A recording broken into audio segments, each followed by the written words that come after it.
யாக்கோவை பார்த்து, நீ எகிப்திற்கு போகிறதற்கு நீ பயப்பட வேண்டாம், நான் உன்னோடு கூட எகிப்திற்கு நான் வருவேன், யோசேப்பு தன் கைகளால் உன் கண்களை மூடுவான் அப்படின்னு சொல்லி ஆண்டவர் வாக்கு கொடுத்த உடனே இந்த யாக்கோபும் அவனோடு கூட சேர்ந்து இப்ப 70 பேர் இந்த எகிப்திற்குள்ள போகிறார்கள்.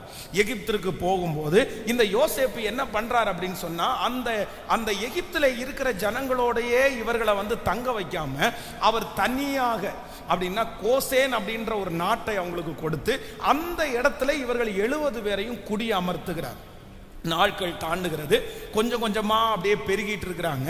ஆனா இப்ப யோசேப்பை அறியாத ஒரு ராஜா அந்த எகிப்துல தோன்றார். அப்படின்னா காலம் தாண்டிச்சு, இப்ப யோசேப்பு மரித்து போகிறார், யாக்கோபு மரிச்சாச்சு, யோசேப்பு மரிச்சாச்சு, யோசேப்புனுடைய சகோதரர் எல்லாரும் கொஞ்சம் மரிச்சிட்டாங்க.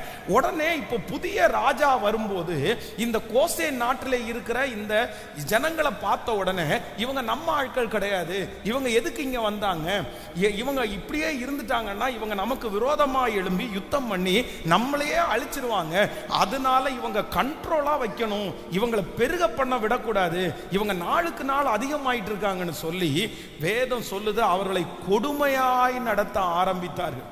அவங்களுக்கு வேலை கொடுத்து, அடிமை வேலை கொடுத்து, வேதம் சொல்லுகிறது அவர்களை ஒடுக்கினார்கள் என்று வேதம் சொல்லுகிறது. நீங்க குழந்தைய பெத்தெடுக்க கூடாது, உங்களுடைய ஜெனரேஷன் வளரக்கூடாது, நாளுக்கு நாள் ஒடுக்கினார்கள். ஆனா வேதம் சொல்லுகிறது அவர்களை எவ்வளவு ஒடுக்கினார்களோ அவர்கள் அவ்வளவாய் பெருகினார்கள். நான் நம்புகிறேன் உங்களுடைய பெருக்கத்திற்கு முன்னாடி உங்களுக்கு சில நேரத்தில் ஆண்டவர் உங்களை அனுமதிக்கிற பாதை என்ன தெரியுமா? கத்தர் உங்களுக்கு பெருக்கிறதுக்கு முன்னாட நெருக்கமான பாதையை கத்தரை அனுமதிப்பார்.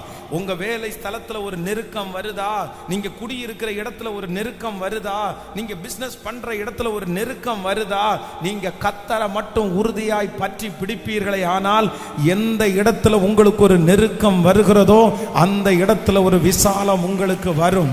எந்த இடத்திலே உங்களை ஒடுக்கிறார்களோ, எந்த இடத்திலே நீங்கள் நெருக்கப்படுகிறீர்களோ அந்த இடத்திலே கர்த்தர் உங்களை பெருக பண்ணி ஆசீர்வதித்து அவர்களுக்கு முன்பாக நம்மை நிறுத்துவதற்கு கர்த்தர் வல்லவராய் இருக்கிறார்.